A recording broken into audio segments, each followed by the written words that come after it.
El gran Lou Reed fue un destacado músico, cantante y compositor revolucionario que sobresalió en todas sus facetas. Cuando el hipismo rondaba entre arcoíris, el flower power y las letras de amor y paz, Lou se imponía con canciones distorsionadas que hablaban de las drogas, las prostitutas y los transexuales. Con sus ojos y boca pintadas, su pelo plateado y sus ropas de cuero apretadas, encandilaba con su glam rock a un mundo que parecía no estar aún preparado para sus mensajes. ¿Pero la gente lo aceptó desde el inicio? ¿Su fama lo acompañó hasta el final? Bueno, de eso vamos a hablar en este informe. De eso y otras tantas cosas. Lou Reed tuvo una infancia difícil, incomprendida y convulsionada por sesiones de electroshock. Sin embargo, eso no lo frenó y sacudió al mundo del rock. Él fue el encargado de dar inicio a una nueva era en la música con una nueva forma de cantarla y transmitirla.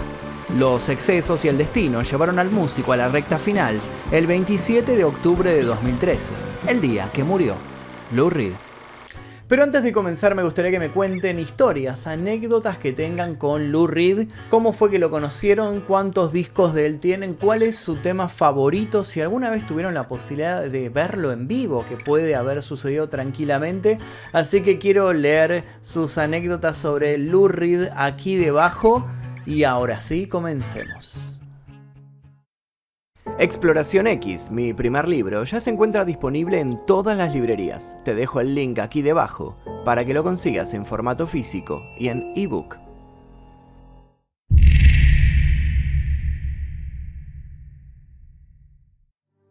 Lou Reed sufrió de hepatitis y diabetes en los últimos años de su vida. Había acudido al Tai Chi, a la medicina alternativa china, en búsqueda de una solución mágica, pero su salud estaba gravemente afectada y nada hacía efecto. Su mujer habló sobre su fallecimiento en una entrevista y dijo: Lou murió un domingo a la mañana mirando los árboles y haciendo las famosas 21 formas del Tai Chi con sus manos musicales moviéndose en el aire. Pasó sus últimos días en nuestra casa en un estado de felicidad y luminosidad junto a la belleza, el poder y la suavidad de la naturaleza. Lou fue un príncipe y un luchador, y sé que sus canciones sobre el dolor y la belleza en el mundo acompañarán a mucha gente con la misma increíble alegría que él sintió por la vida. ¿Pero con tanta calma vivió siempre o tuvo más bien una vida de rockstar? Bueno, tenemos la respuesta a esto. Pero no nos adelantemos. Comencemos por el principio.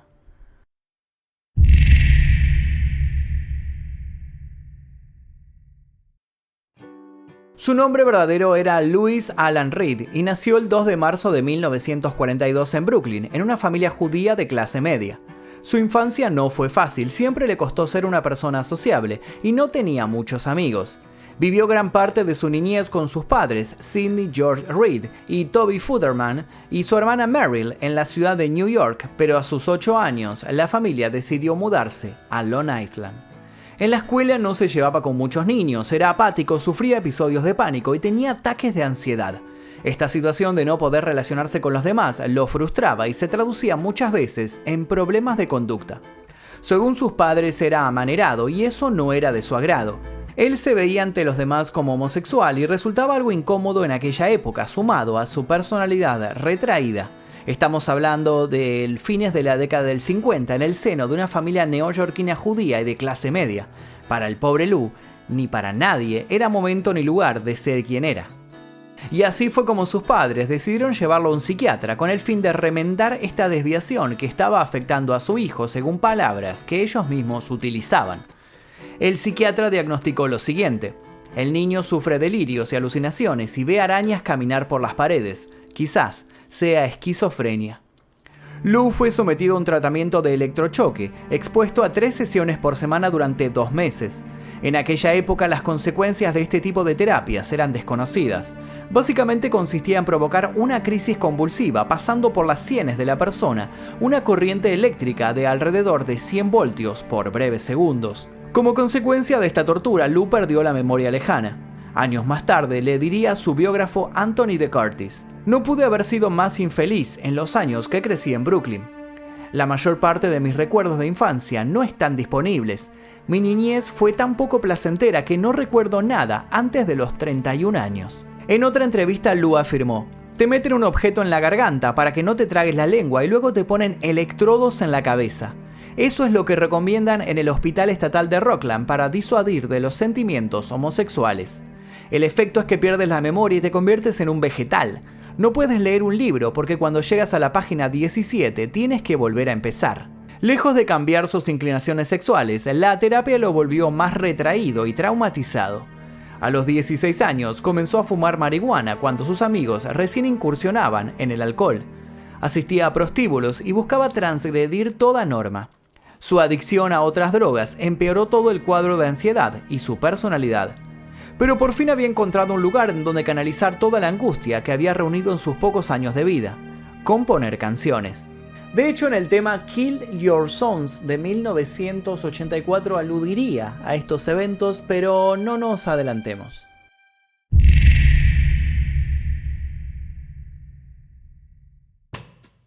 Toda la frustración que sentía se convirtió en concentración y fue utilizada para aprender a tocar la guitarra. Así fue como en la preparatoria formó una banda y a los 16 años se presentaba en importantes clubes de Nueva York.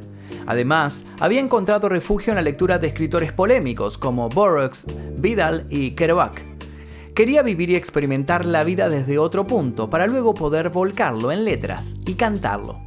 Ingresó a la Universidad de Siracusa a los 18 años mientras seguía un tratamiento para la depresión, como así también seguía siendo un gran experimentador en áreas como las drogas, el sexo y la música. Dentro de las fraternidades universitarias se manejaba muchas veces como dealer con la heroína, incluso usó a una de sus novias, Gilly Alvin, para hacer entregas. Fue a ella quien le dedicó varias canciones como Pale Blue Eyes. Para el año 1964, Lou estaba recibido como licenciado en literatura inglesa. A sus 21 años se hizo muy amigo del poeta Delmore Schwartz. Lou lo adoraba y compartían tiempo juntos con alcohol mediante, en donde Delmore lo incitaba a iniciarse en la escritura, lo que le permitió obtener a Reed una licenciatura en filología inglesa. Fue en ese momento en el que también Reed se volvió hacia la música experimental y el free jazz y decidió trasladarse a Nueva York, en donde se desempeñó como escritor de canciones en Pickwick Records. Desarrollaba sus propios temas y uno de los primeros fue Heroin. Allí describiría demasiado bien las sensaciones de la heroína inyectada. Porque esto me hace sentir como un hombre cuando pongo una aguja en mi vena, y te diré que las cosas ya no son lo mismo. Heroína sé mi muerte, heroína sé mi esposa y mi vida, porque una dosis en mi vena conduce al centro de mi cabeza, y entonces estoy mejor que muerto.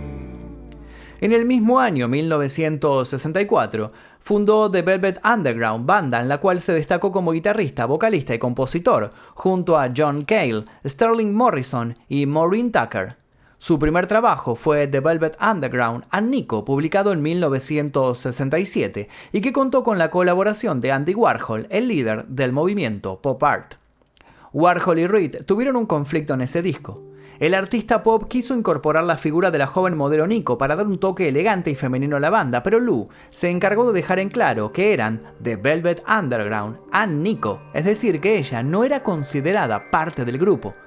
Tiempo después, tanto él como el músico John Cale tuvieron una relación con Nico. Este disco debió haber salido unos años antes, pero fue censurado por la portada y porque la temática estaba centrada en el uso y abuso de las drogas, el masoquismo y las elecciones sexuales, algo muy revolucionario para esa época. De ese disco se puede decir que el reconocimiento y el trabajo en su mayoría le corresponden al gran Lou Reed. Pero aquí surgiría una imagen que el mundo no olvidará jamás y tiene que ver con Andy Warhol. La tapa del disco tenía un plátano pop, símbolo del gran Warhol. El álbum invitaba a la acción con una frase debajo: "Peel slowly and see", pelarlo lentamente y mirar, en donde pelando la banana se podía visualizar un plátano color carne debajo.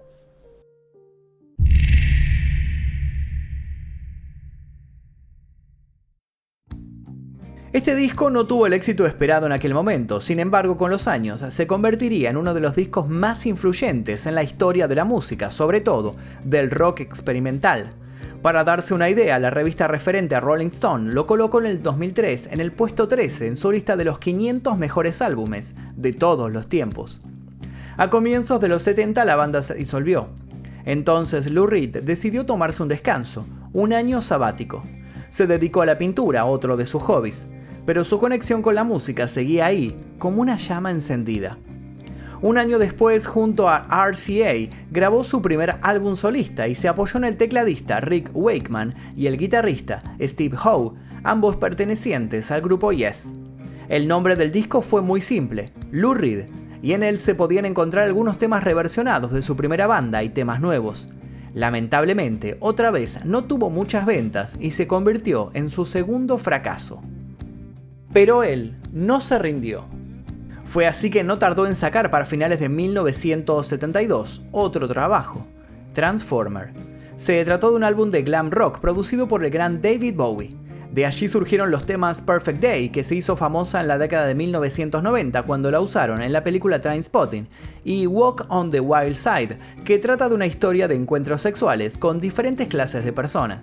Al año siguiente, el disco Berlín volvió a estancar el despegue de este artista pop, ya que se centraba en algo sombrío, con temáticas de drogadicción, violencia y prostitución. Otra vez, una realidad tan natural como la veía Lou no lograba ser interpretada por el público consumista. Todavía, porque para finales de los 70 con el punk ya tendría por fin su oportunidad. Hay que tener en cuenta que Lou Reed fue una gran influencia tanto para el rock convencional como para lo que hoy se agrupa dentro del rock gótico, el glam rock, el new wave y el punk rock. Apenas comenzaban los 70. Lou se maquillaba los ojos, se travestía, lucía su cabello plateado, sus labios de color negro, aparecía con anteojos de sol y su ropa al cuerpo negra y de cuero. Todo eso en un contexto en donde el hipismo tenía la posta, el flower power, los arcoíris con sus colores llamativos y ropas holgadas. Lou iba más allá de todos, siempre estaba un paso adelante y su gran mérito fue nunca dejarse llevar por lo vigente, sino todo lo contrario, transgredirlo. En 1975 surgió Metal Machine Music, uno de los discos más controvertidos del músico. Incluso él mismo dijo que nunca lo pudo escuchar completo. Cargado de distorsión, ruido y sin melodía, fue un álbum extremo y reflejo de momentos límites del artista. Para mediados de los 70, Lou se había ganado un lugar del que ya nadie podría quitarlo. Era un ídolo en Europa, los tiempos cambiaban y la aceptación por sus trabajos empezaba a darse lugar. En el 79, luego de uno de sus shows en Londres, David Bowie salió con Reed. Cada vez que se veían, las noches se volvían interminables entre brindis y conversaciones de proyectos. Aquella noche Lou le preguntó si podían repetir la producción como fue la del trabajo Transformer, para lo cual Bowie le dijo que sí. Pero el gran David puso una condición. Lou debía dejar las drogas y limpiar su cuerpo de los excesos. Desde ya que esto no le gustó mucho y llegaron a enfrentarse a los golpes, pero fueron separados a tiempo. Finalmente Bowie no produjo el disco.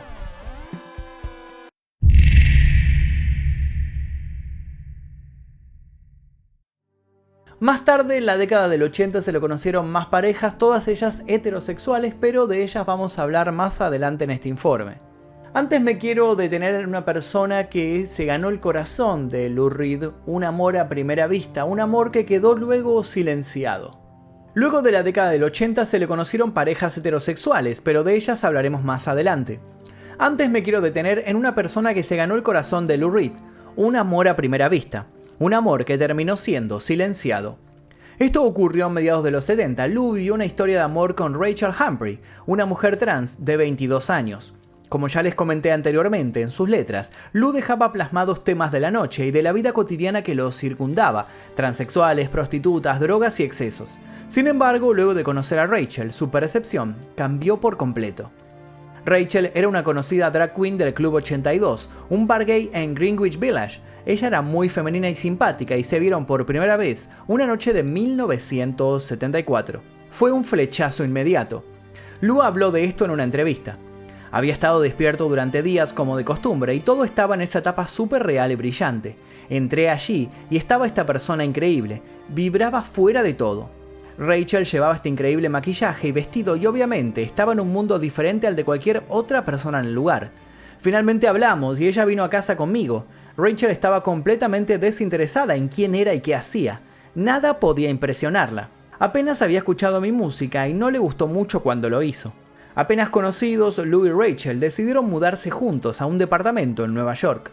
Ambos estaban fundidos en un amor intenso. Tal fue así que Reed decidió que Rachel apareciera en la contraportada de su disco Sally Can Dance de 1974, además de varios temas en los que Lou hablaba de ella en discos posteriores. Desde 1975, Rachel acompañó a Lou Reed en sus giras hasta llegar a convertirse en un road manager. Pero como casi todas las relaciones intensas, en algún momento, todo comienza a descender. Rachel anhelaba realizarse una operación de cambio de sexo, pero Lou se oponía. No podía entender que para Rachel era algo más que un cambio estético. Lou insistía en que era una intervención superficial. Momentos antes de que ingrese a operarse le dijo: «¿Por qué haces esto? Te amo como eres». En 1978 los conflictos de pareja se hacían más evidentes e insostenibles. Ese mismo año Reed conoce a la que sería su segunda esposa, Sylvia Morales, en otro bar en Nueva York. Sylvia era toda una groupie del ambiente under de la ciudad y ambos se enamoraron. 2 años después, se casaron. En cuanto a Rachel, desapareció totalmente. Según el periodista Howard Sounds, aparentemente falleció el 30 de enero de 1990 en el hospital St. Clair de Manhattan, un lugar especializado en el tratamiento del SIDA. De todos modos, no se sabe si realmente esta fue la causa de su muerte. Llegaron los 80 y Lou se distanció de las drogas, o por lo menos lo intentó. Fueron años de desintoxicación donde estuvo con la diseñadora de las portadas de sus discos, Sylvia Morales, pareja con la cual compartió 10 años de vida. Pero terminaron divorciándose. En el 92 conoció a Laurie Anderson, una artista avant-garde, en un festival conmemorativo de la Noche de los Cristales Rotos. Luego de ese evento, ambos empezaron a frecuentarse y tocar juntos hasta terminar en pareja. En 2008, mientras los dos se encontraban de gira en lugares diferentes de Estados Unidos, Lou le propuso: «¿Por qué no nos casamos? Nos encontramos a mitad de camino, voy a Colorado. ¿Qué te parece mañana?». Y así fue como coordinaron, y solo sucedió. Se casaron en el jardín de la casa de unos amigos. Si bien en su mayoría las parejas de Lou fueron heterosexuales, la experiencia con Rachel fue muy importante en su vida. Ella le dio de alguna manera la valentía para asumirse como el hombre bisexual que siempre dijo ser. Y es así como nuestra historia vuelve al principio.